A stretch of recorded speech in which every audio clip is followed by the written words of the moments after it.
मेरा प्रिय श्रोताओं, प्रभु यीशु मसीह की बहुमूल्य नाम से आप सबको वंदना करता हूँ। ब्रूस ओल्सन 1941 नवंबर 10 अमेरिका में सेंट पॉल मिनेसोटा में पैदा हुए। इनके पापा बहुत बड़ा व्यापार करते थे। ये लोग नाम के वास्ते ईसाई थे। ब्रूस बचपन से ही अच्छा पढ़ाई करते थे और खुद ही ग्रीक हिब्रू भाषा भी सीख लिया। इनको पुरातत्व ज्ञानी लोग बहुत पसंद थे। वो भी सोचते थे मैं भी अच्छा पढ़ के उन लोगों जैसे हो जाऊं।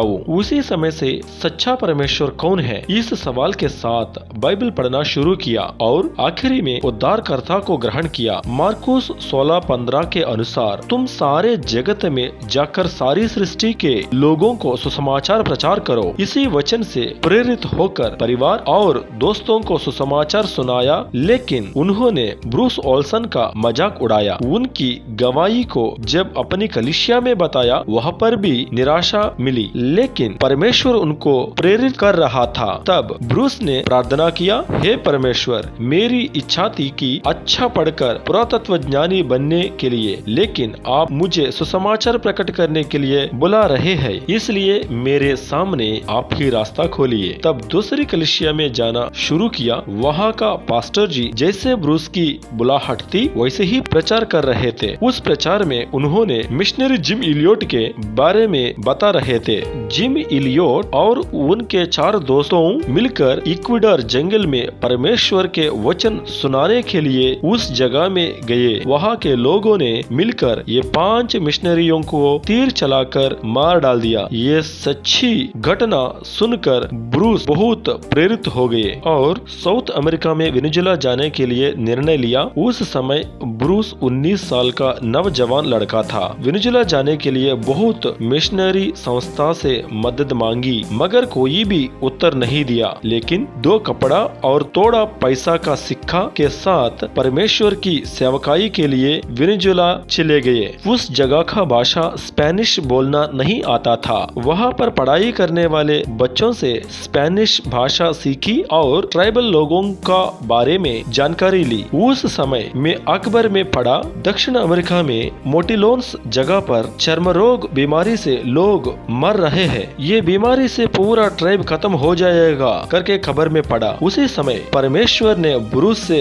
बात किया मोटिलोन्स जाने के लिए। थोड़ा दवाई थोड़ा खाना लेकर मोटिलोन्स जंगल के अंदर सैकड़ों किलोमीटर पैदल चले गए। कुछ दिनों के बाद जो कुछ खाना खत्म हो गया, रास्ता में पानी पीते पीते कीड़ा और जंगल में जो कुछ मिला खाते खाते योग ट्राइब लोगों का पास तक पहुंचा और उन लोगों का दवाई दिया। उनके साथ 1 साल रहे। उन लोगों से पूछा, मुझे मोटिलोन्स जाति के लोगों से मिलना है। तब योग लोगों ने कहा कि उसी जाति के लोग बहुत खतरनाक हैं, दूसरे लोगों को अपने जगह में आने नहीं देते हैं। ब्रूस बार बार पूछने के बाद उन्होंने रास्ता दिखाया। उसी समय मोटिलोन्स जाति के लोगों ने इन लोगों को देख लिया और इनका ऊपर तीर चलाना शुरू किया। फिर योग लोगों वहाँ से भाग गया, मगर एक तीर ब्रूस के पैर के अंदर घुस गया और मोटिलोन्स जाति का लोगों ने ब्रूस को पकड़ के खींच के अपनी जगह पर ले गए। उस समय ब्रूस के पैर से खून बह रहा था। वो लोगों ने झोपड़ी में कैद कर लिया और ब्रूस को खाने के लिए केला और मछली देते थे, लेकिन बंदी का वजह से उनका पैर से खून बहकर पैर इन्फेक्शन हो गया। वो कमजोर हो गया। एक रात रस्सी तोड़कर वेनेजुएला चले गए और दवाई खाकर ठीक होने के बाद उन्हीं लोगों के पास आ गए। दूसरा कोई होता तो वह मोटिलोन्स जगह वापस नहीं आता, लेकिन परमेश्वर की बुलाहट के अनुसार ब्रूस उसी जगह लौट आ गया। उस समय मोटिलोन्स लोगों ने ब्रूस को ऊपर तीर नहीं चलाया, बल्कि फिर से पकड़ के झोपड़ी में बंदी कर दिया। कुछ दिनों के बाद उनको पीलिया बीमारी के कारण कमजोर हो गया। एक दिन उस जगह का ऊपर से हवाई जहाज जा रहा था। उस जहाज को ब्रूस ने संकेत दिया और वो लोग आकर ब्रूस को ले गए। पीलिया ग्लोरिया बीमारी से मरने वाला था, लेकिन परमेश्वर ने अद्भुत रीति से दोबारा बचा लिया। फिर से मोटिलोन्स जाति लोगों के बीच में ब्रूस आ गया, लेकिन इस बार उनके ऊपर तीर नहीं चलाया और बंदी भी नहीं किया। हालेलुया। जिस प्रकार से बाइबल में माल्टा द्वीपवासी लोगों ने पौलुस को आदर सम्मान किया था, वैसे ही मोटिलोन्स लोगों ने ब्रूस के साथ किया। 2 बार मौत से उनका परमेश्वर उनको बचा लिया करके मोटिलोन्स लोगों ने ब्रूस को ऊपर और उन्हीं का परमेश्वर को ऊपर विश्वास करना शुरू किया। हालेलुया। इस जाति में बबारिश शोरा नाम का एक आदमी था। वो ब्रूस को अच्छा दोस्त बन गए। ब्रूस को ब्रूको करके बुलाते थे। एक दिन मोटिलोन्स लोगों ने गड्ढा खोदते खोदते प्रार्थना कर रहे थे, परमेश्वर आना है करके, और ब्रूस ने वो लोगों का बीच में एक प्रसिद्ध कहावत सुनी। वो है, चींटी को बचाने के लिए चींटी का रूप लेकर उसका सहायता किया, वैसे ही परमेश्वर ने मानव रूप लेकर हम सब जाति लोगों को बचा लिया करके सुसमाचार सुनाया। यह बात सुनकर बबारिशोरा नाम का आदमी परमेश्वर को ग्रहण किया और वही आदमी उसी जाति लोगों का प्रधान बन गया।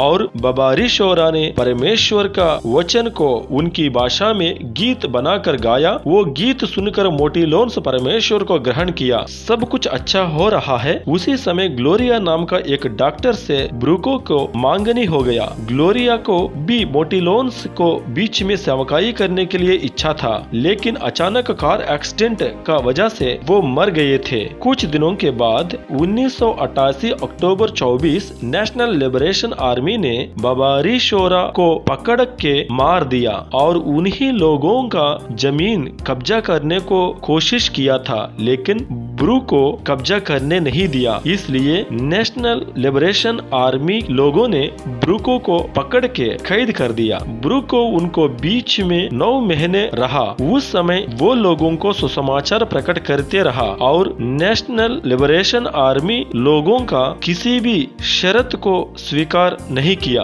और विश्वास में कमजोर नहीं हुआ। उस समय पूरा दुनिया में ये घटना का बारे में पता चल गया। सब लोग ब्रूको और मोटिलोन्स लोगों के लिए प्रार्थना करना शुरू किया। कुछ दिनों के बाद नेशनल लिबरेशन आर्मी चीफ ने ब्रूको को माफी मांगकर ब्रूको को छोड़ दिया और बताया, फिर हम लोग आपको कैद करके गलत काम किया, माफ कीजिए, फिर नहीं आएंगे। ये पूरा बातों वेनेजुला शहर का मुख्य प्रधान वगीलुस बार्को वर्गीस का पता चला। आश्चर्य हो गया। तब उन्होंने ब्रूको को पूछा था, 300 साल से इस जाति के लोगों से हम नहीं मिल पाया, नहीं बदल पाया, लेकिन आप 30 साल में यह कैसे किया? तब ब्रूको ने उत्तर दिया, मैंने कुछ नहीं बदला, मेरा परमेश्वर ने बदला है। अभी मोटिलोन्स लोगों का पढ़ाई दवाई लगातार मिल रहा है। उसी लोगों का बीच में से डॉक्टर्स, टीचर्स, इंजीनियर्स का काम कर रहा है और ब्रूको